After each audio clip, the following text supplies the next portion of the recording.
So there won't be any shortage at all of games for you to play this holiday season. Assassin's Creed Valhalla is going to be launching, as well as Cyberpunk. We're going to have also Watch Dogs Legion available for people to play on all the next-gen consoles. So there won't be any shortage of games for you to play. But one game that you might not have heard a whole lot about is Call of the Sea. Now this game is one that I think a lot of people have missed and has slipped under their radars. And hopefully we'll remedy that in today's video.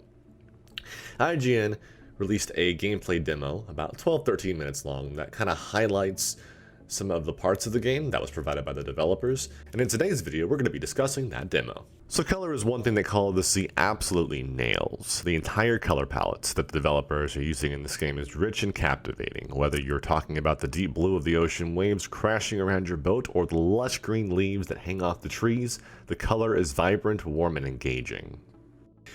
One game that I immediately thought of, that is, whenever I first saw the trailer, was the game Rime. Rime is kind of a similar-ish game to Call of the Sea, came out a few years ago, but immediately I thought of that game whenever there's the scene in the trailer where you're in a boat, and this is like the opening of the trailer, and you're navigating to the island, and you see the pretty blue, clear water that's moving past your boat as you're going forward. You see the sand distance off in the horizon, as well as the cliff sides and the vegetation that's kind of growing in the cliffs, and you see the dock, and you see all these contrasting colors that are really rich and vibrant and sell a really captivating experience that I think the developers really hit hard on. When we see that transition to the beach and then step out of the boats, the immediate contrast in color between the darker brown trees and the light colored sand, it takes your breath away.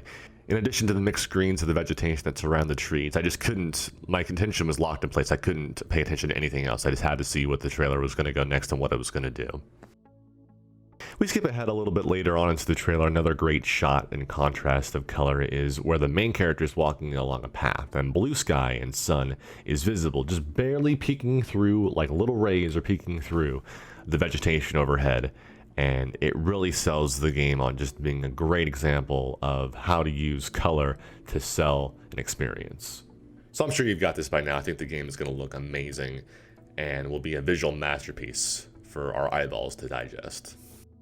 There's also a fair amount of mystery in this game as well. We don't really know a whole lot about what's going on. We don't know who this main character is.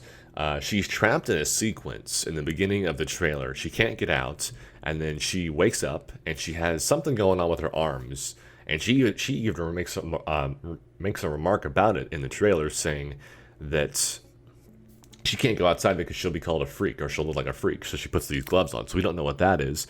Also, we don't really know what's going on with her husband figure, whose name is Henry.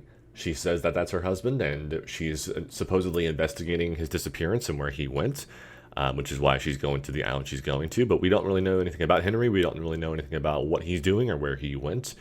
And as you kind of progress through the trailer, they show more and more kind of contextual little things that have happened on the island. You would assume recently, that kind of give off the vibe that something's going on here. Is this related to Henry? Is this not related to Henry? Or are there people around here that are like not friendly or friendly? So there's a lot of mystery in the game that I think is left to be unpacked as we play it. So those are my thoughts on the Call of the Sea gameplay trailer that was released a few weeks ago. And I think overall it looks like a really enjoyable visual experience. What's left to be said is if the mystery of the game and the gameplay are up to par with the way the visuals look. Hopefully they are. We'll have to wait and see. But leave a comment down below of what you thought about the game and if you were impressed by it. I'm Dalton Evans. Subscribe for more discussion on the games that you love, and I'll talk to you next time.